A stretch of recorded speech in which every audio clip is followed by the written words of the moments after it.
is Liberty Underground with Alex Snicker, Danielle Alexandra, and Greg Bowen on the 1787 Radio Network.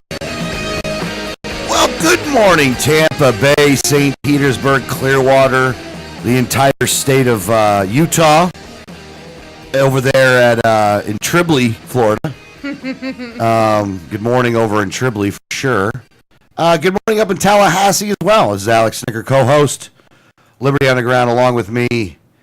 Part of a vast and wild conspiracy, working with extreme organizations that are attacking state senators left and right. Yes. Danielle Alexandre, good morning. How are you doing? Good morning. I'm doing well. Feeling well? I am. I'm feeling well. On the other side of the mic, controlling the show as best as he can. Well, I wouldn't really call it controlling the show, to be honest with you, because, you know, there's no controlling these people. There's no controlling the show. A person who's not lease wheel. It's not Gretchen Carlson. His name is Greg Bowen. Greg, good morning, sir. Good morning. Do you know why I said lease wheel and Gretchen Carlson? Not at all. Because they're on my Facebook page. Oh. I don't know why. I'm starting to really not like Facebook, just because of the recommendations. I know the feeling. It drives me nuts. I get jolly recommendations. I'm really starting to get irritated with this. Like, I don't know how many times I have to list it as spam in order to not get it. Or you figured they get the clue, you know? Right. Like at some point it'd be like, hey, he may not like that person.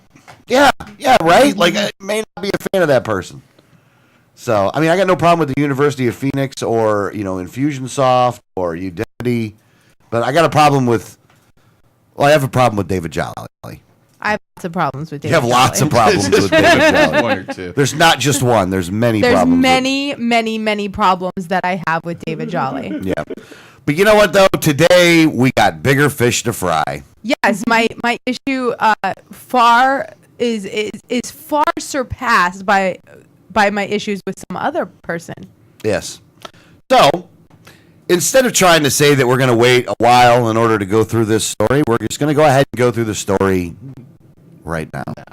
Now, and truth be told, we could have started the show in two different ways. Yes, we were, and right up to the last minute, we were checking emails to see which way we were going to be talking about this story this morning. Yes.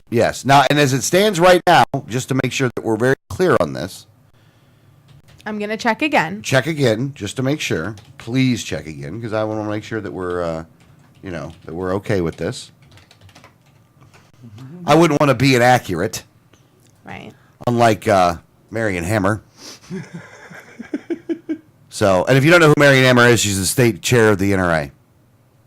And she's a woman that, in all honesty, thinks that you shouldn't go up there to talk about the Second Amendment unless you bow down to her first. So, but we're checking something just to make sure that we're seeing if we have a Senate sponsor on the Second Amendment Preservation Act. Right there. Let's hit search. Where are we looking at so far, Danielle? I got... We're giving you all the time. By the way, if you'd like to call the program, 1-800-525-4032, 1-800-525-4032. And if anybody from Wilton Simpson's office would like to call and say that you've now agreed to sponsor the Second Amendment Preservation Act, then I am all ears. And let's see, he is sponsoring a lot of bills. So He sure is sponsoring a whole lot of bills, though. None of them. None of them on the Second Amendment Preservation Act, huh? No. Curious. All right, so at any rate, let's tell the story. Okay. Because you were offered an opportunity in order to fix this thing yourself there, Senator, and you decided that I'm not going to go ahead and do that. I'm going to listen to the NRA. So you go ahead and you listen to that NRA. You worry about their stick instead of mine. So here's what happened. If you're not aware, there is a bill, HB733, right? Yes. HB733 is the Second Amendment Preservation Act. If you're unaware of what the Second Amendment Preservation Act is, what it does is it codifies into law. Is that a right way of saying it? Yes. Okay. It codifies into law something that was signed last year by the state legislature. As a memorial. As a memorial. And memorials don't mean anything. They don't do anything. They're useless. Yeah. For all intents and purposes, they're useless. But in this Second Amendment Preservation Act, what it basically says is that no federal no state money will be spent to enforce federal gun regulations. Yes. Is that? Am I missing anything there? It's actually a very short bill. It's only a few pages, and the gist of it is basically it's adding a provision into the law that restates the Second Amendment, basically saying that, as the state of Florida, we believe in the Second Amendment. And then it goes on to say that because it says this, and that the Second Amendment is a restriction on the federal government, that no state funds can be expended at any level. So any money that comes from Florida taxpayer into a Florida governmental agency cannot be spent to assist the federal government in any way if it would be an infringement on your Second Amendment rights. Yeah. Now, here's the thing, too. This stops all of them. Not just good ones and not just bad ones. So if you happen to think that there's any good federal regulation, it stops that. It stops the enforcement of that from the state, from the federal government, from the state government. Yeah, and this would be, and this is what people have to understand. I don't know what good legislation can come out at the federal level, because it specifically states we cannot spend state money at any level on anything that would infringe on your Second Amendment rights. If it's a federal law. So if it's a federal law that would infringe on your Second Amendment rights, I'm unsure which one of those we'd actually consider to be good. Correct. However, now let me say this, though. Let me say this. If the state of Florida thought something was a good idea, then they could do something about it if they chose to. Yes. Just as long as they're not. They just can't assist the federal government. Yeah. This does not mean that we can't have gun restrictions. It just means that anything that would restrict guns in any way would have to be done at a state and local level instead of federal infringement. All right. So with that being said, on, what was it, Tuesday or Wednesday?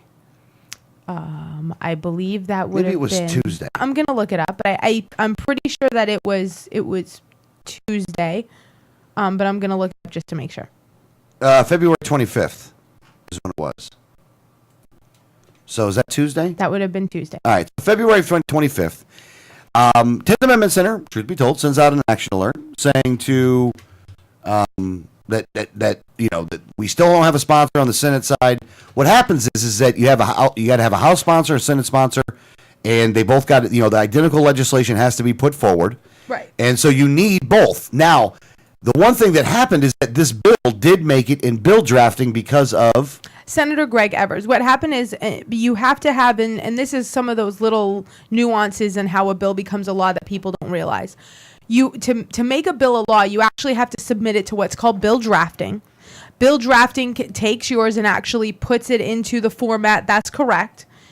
But the deadline to get something into bill drafting is January 24th.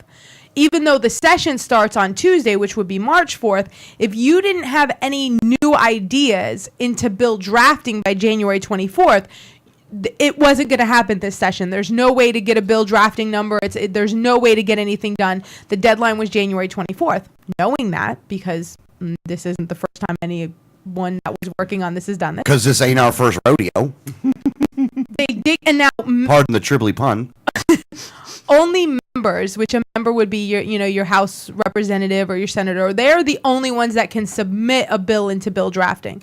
Now, Senator Greg Evers, who had said from the beginning that he would not sponsor the bill, but didn't want us to run out of time to get a sponsor, submitted it to bill drafting in time. Yeah, exactly. So he submitted it into bill drafting, and we're all good.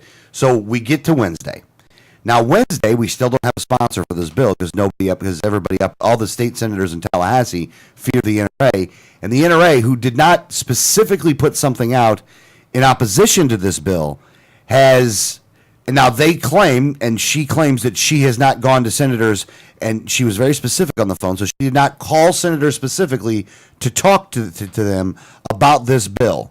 However, I have seen a few emails. Yes. That she put out as a warning against the bill. Yes.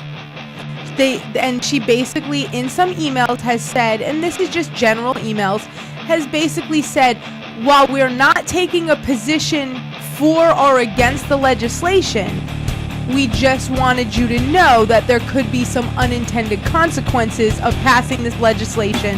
And there was some other warnings, even though the NRA officially was not taking a position.